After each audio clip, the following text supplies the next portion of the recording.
My name is Mark Jenkins, Your Honor. And you, ma'am?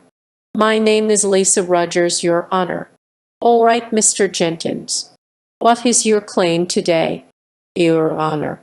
I'm here because Ms. Rogers here. She's my former friend. And she owes me $3,000 for a trip we were supposed to take. A trip? And what kind of trip was this? A cruise, Your Honor. A cruise to the Bahamas. We planned it for a whole year. We were going to celebrate our 50th birthdays together. My birthday was in June, and hers is in August. And you paid for the whole trip, Mr. Jenkins. Yes, Your Honor. I paid for it all. The tickets, the flights, the hotel stay before the cruise. Everything.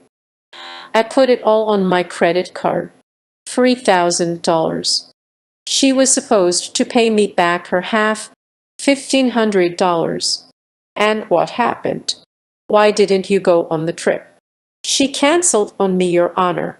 2 days before we were supposed to leave. 2 days.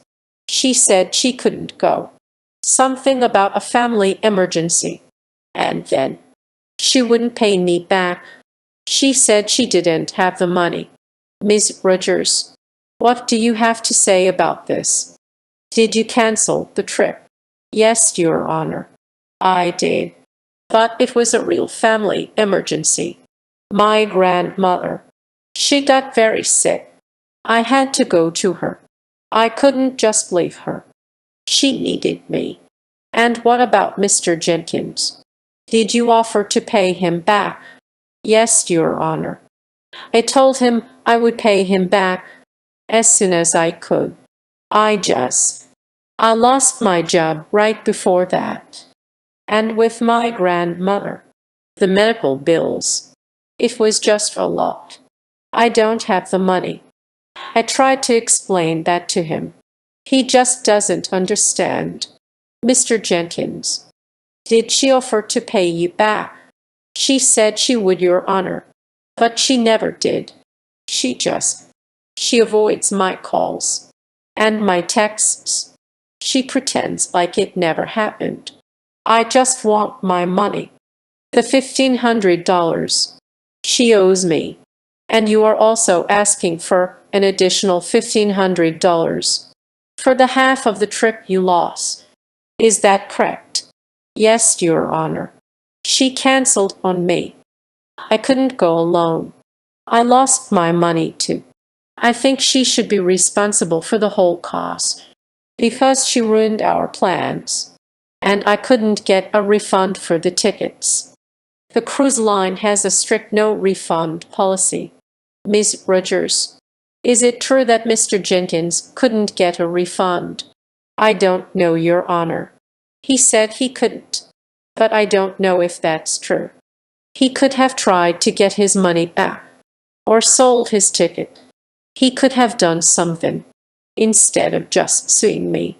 And you, Mr. Jenkins, did you try to get a refund? Yes, Your Honor. I called the cruise line and the airline. As soon as she told me, they said no. No refunds. It was too close to the date. They said it was a non-refundable booking. Ms. Rogers, when you agreed to go on this trip, did you agree to pay for half? Yes, Your Honor. I did. We were going to pay half each. But I can't afford it right now. I don't have a job. I told him. He just doesn't get it. This is the case of broken promises and a friendship gone wrong. But this court is not here to mend friendships. It is here to determine a financial obligation. When you, Ms. Rogers, agreed to go on this trip, you entered into a verbal contract. You agreed to be responsible for your share of the costs. The fact that you had a family emergency and lost your job is a tragedy, and I sympathize with you. But it does not absolve you of your financial obligation. Mr. Jenkins, you paid for the trip. You did so with the expectation, the clear expectation, that she would pay you back for her half. She did not. This is a clear debt. Now, as for the other half of the money, the $1,500 for your lost trip, I have a problem with that. You had the choice to try to get a refund, or a credit, or to sell your ticket. You simply gave up and decided to hold her responsible for the whole thing. The law does not allow for that. You had it to mitigate your damages. You failed to do so. You are responsible for your half of the loss, not her. Miss Rogers, you owe Mr. Jenkins $1,500. You still do. The fact that you don't have the money is a problem for you to solve, not for him to absorb. You have a debt, and you need to pay it. It's that simple. I find in favor of the plaintiff, Mr. Jenkins, for the amount of $1,500. The amount you owed him, Miss Rogers. You owe Mr. Jenkins $1,500. Case closed. My name is James Peterson, Your Honor. And you, ma'am. My name is Brenda Williams, Your Honor. All right, Mr. Peterson. What is your claim today? Speak clearly, Your Honor. I'm here because Miss Williams, she owes me $2,500 for an engagement ring. An engagement ring. Is that right? And did you give Miss Williams this ring? Yes, Your Honor. I did. We were together for 2 years. We weren't in love. I thought we were. I proposed to her on her birthday, and she said yes. And I gave her the ring, a beautiful ring, with a diamond. I saved up for months for that ring. It cost me $2,500. Miss Williams, is it true that Mr. Peterson gave you an engagement ring? Yes, Your Honor. He did. And did you accept his proposal? Yes, Your Honor.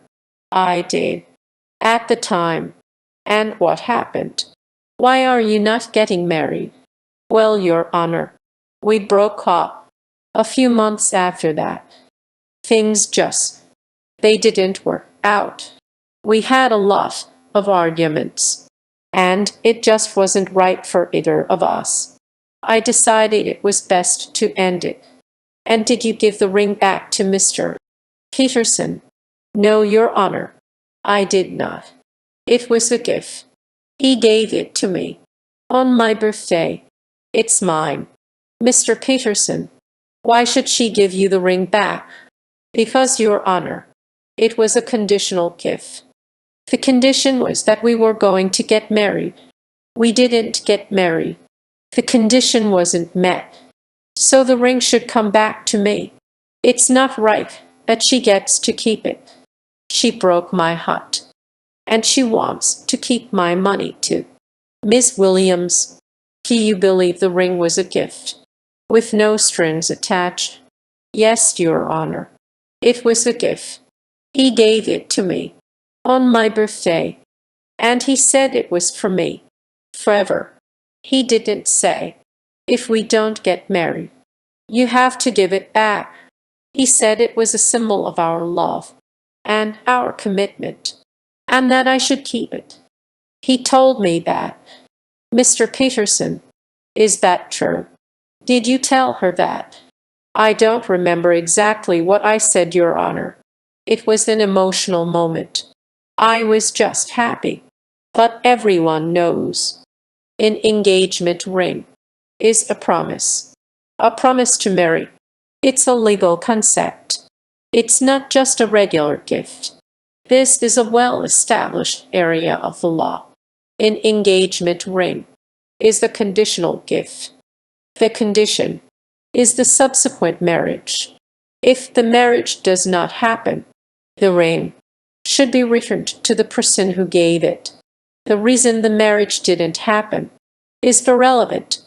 It doesn't matter who broke off the engagement, whether it was his fault or her fault. The condition was not fulfilled. The gift must be returned. Miss Williams, your argument that it was a birthday gift with no conditions holds no water. An engagement ring is an engagement ring. It is not just a piece of jewelry given for a birthday. It has a specific legal purpose. And that purpose is to promise to marry. And you broke that promise. Mr. Peterson, your claim is for $2,500 for the value of the ring. Is that correct? Yes, Your Honor. That's what I paid for it. The law requires that the ring itself be returned. If you cannot get the ring back, then the court can order the value of the ring to be paid. Miss Williams, do you still have the ring? Yes, Your Honor. It's in a safe place. Then you will return the ring to Mr. Peterson. I find in favor of the plaintiff. Mr. Peterson, Miss Williams, you will return the engagement ring to Mr. Peterson within 48 hours, or a judgment for the value of the ring, $2,500, will be entered against you. Do you understand? Yes, Your Honor. Case closed.